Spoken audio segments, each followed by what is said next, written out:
চাঁপাইনবাবগঞ্জে নিখোঁজের 5 দিন পর অটো চালকের মরদেহ উদ্ধার করেছে পুলিশ।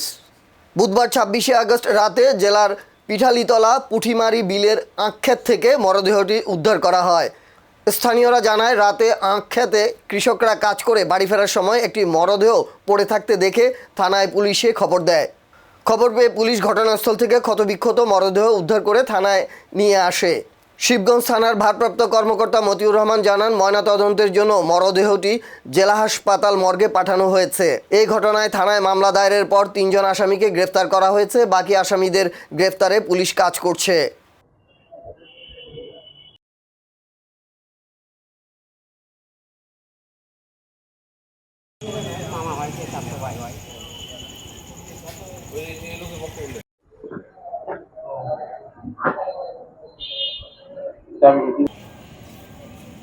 ওখানে স্যান্ডেল পরে আছে, ওই স্যান্ডেলটা বেশি দিন কিনা হলো না, আপনার 1 সপ্তাহ বা 10 দিনের মতো হলে কিনা, ওটা এখনো নতুন হয়ে আছে। ওই স্যান্ডেল দেখে আমি আমার স্বামী বলছি যে আমার ভাতিজা যে মেরে ফেলা হয়েছে তাকে নিয়ে যেয়ে পুলিশ প্রশাসন যে কাজ করেছে ভালোই করেছে। যে আসামি গ্রেপ্তার করেছে তার জন্য ফাঁসির আবেদন চাই।